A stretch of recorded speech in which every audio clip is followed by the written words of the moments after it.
Hi you guys, my name is Brandy. I'm from Brush by Brandy, and this week we're going to work on this finish that's actually right behind me right now.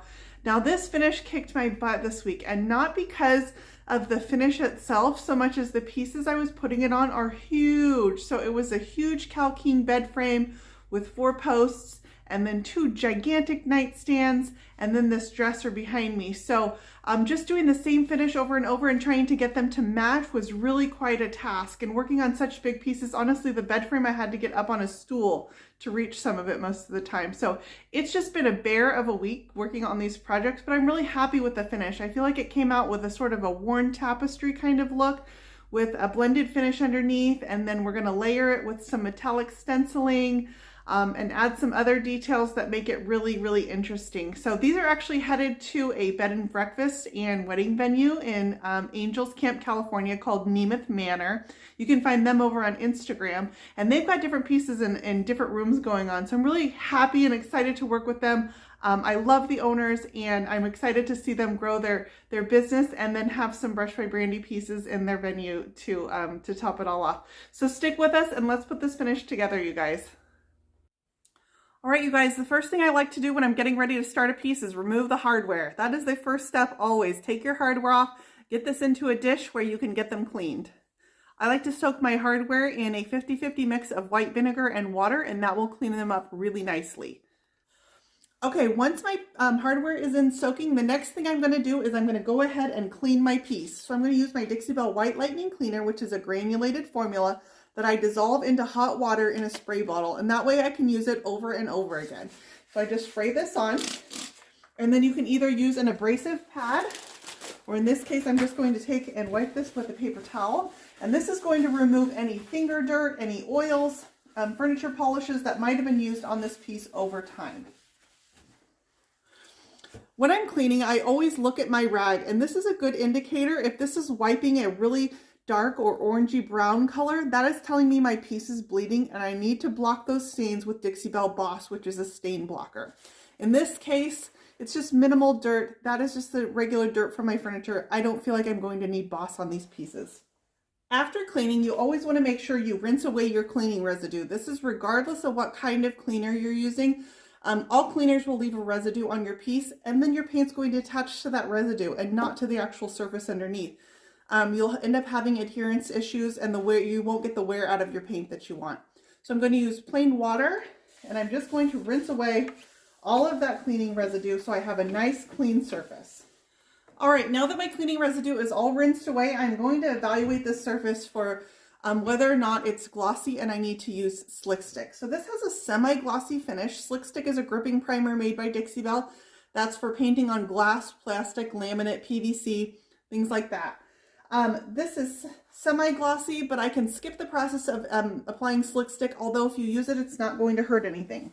And how I'm going to skip that is I'm going to take an abrasive pad. This is one of the rad pads from Surf Prep. These are available from Dixie Belle. And I'm just going to scuff the surface of my furniture piece.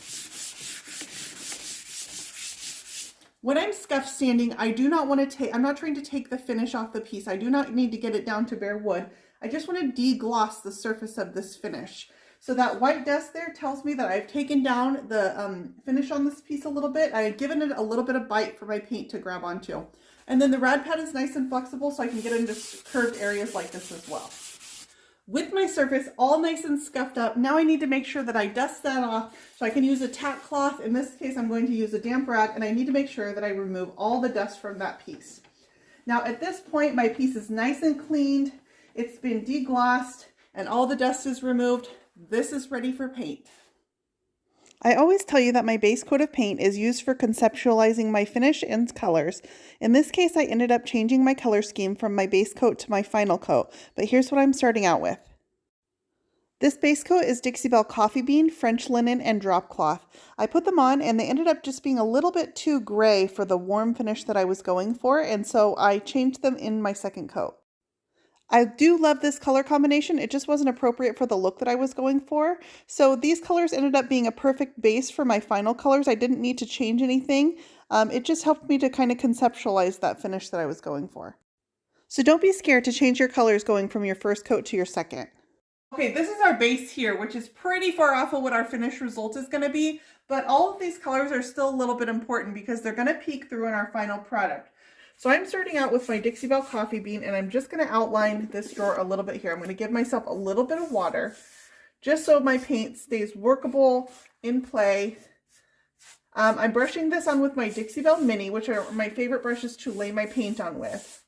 Okay, so I've just outlined it in a little bit in my coffee bean. Now I'm going to come back and do the same thing.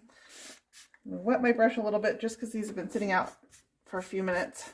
I'm going to do the same thing and give myself just a really messy outline of my chocolate, Dixie Belle chocolate. It's a lighter brown than the coffee bean, would be my next step up in color from coffee bean in the line. And then this next color is burlap.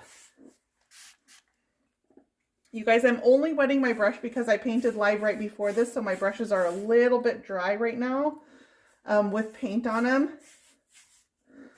Okay, same thing. I'm going to give myself this outline of burlap. This will all come together, even though it looks terrible right now. I always tell you guys that. You have to trust the process. Every finish goes through an ugly phase. This is your ugly phase right here. And then in the center right here, I'm going to give myself this little bit of stripe of Dixie Belle fluff. Okay, and now here's where my Dixie Belle Best Dang brush comes in. So Best Dang brush is this large natural bristle brush. It's got a combination of natural bristles and synthetic bristles. This is not going to be your normal smooth blended paint finish that I usually do. This is going to be a little bit more stormy and uneven. So I'm going to take my Best Dang brush and I'm going to start on my outer edge and I'm going to start working these colors into each other. I misted it with water just because I do not want these paint colors to start setting up yet. I still want to be able to work them.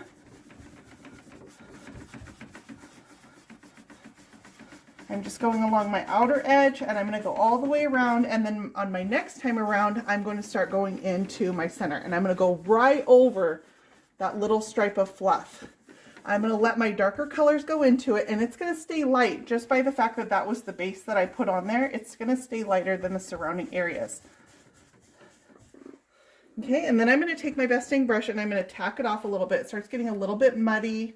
I'm just going to lay off some of that paint. And I'm going to go back through and I'm just going to clean up any areas.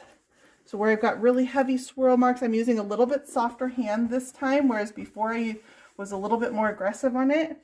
And then I do notice that I want my outer edges a little bit darker, so I'm just going to add a little bit more of my dark paint, and then I'm going to go back around and work that in again.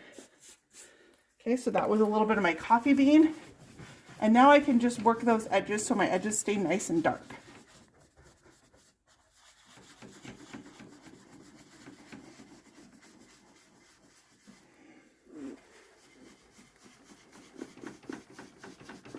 I don't think it matters which way you swirl, whether you go clockwise or counterclockwise. I did reverse it at some point. There is a lot of brush strokes in this, so your arm starts getting a heavy workout. I want to make sure that I don't have a white stripe in the middle, so I'm going to make sure that I go right through the center of that.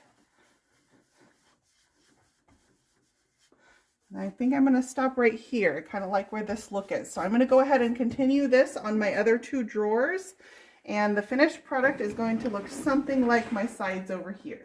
All right, I've got my nightstands done, but this set also includes a giant Cal King bed frame with a headboard and footboard that's taller than me. It actually took me a stool to complete this. So I'm scuff sanding that and going to give it the same 2 coats in the same colors I chose for my nightstands.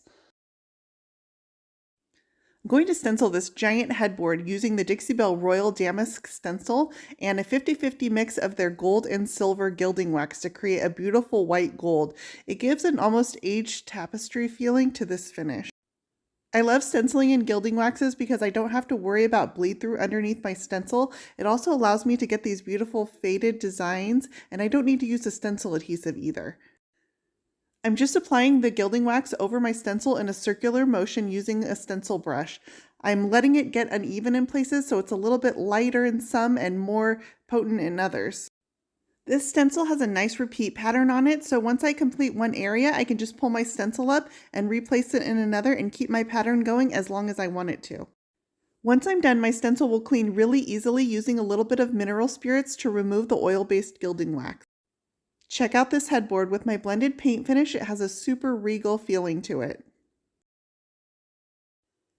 I also used a little bit of Dixie Belle gemstone mousse in a 50-50 mix of gold and silver to create a white gold to create some rich hand-painted pinstriping on the columns of my bed frame. With some of these finishing touches done, we are almost done with these pieces. It's time for spray day. So I saved up these 5 large pieces and then 2 others I had at the same time, and we sprayed 7 pieces total with clear coat on this day. I'm spraying 2 coats of Dixie Belle Gator Hide using my Husky spray gun. I do have a video on my spray guns on my YouTube channel as well. Here's all of our finished pieces, and they are incredible. These are some huge pieces. This set includes 2 nightstands, a dresser, and then a Cal King bed frame. This set kicked my butt this week. It took forever, but I'm really proud of the outcome. If you guys enjoyed this video, you can find more Brush by Brandy on Facebook, Instagram, Pinterest, on my YouTube channel, and on my website at brushedbybrandy.com.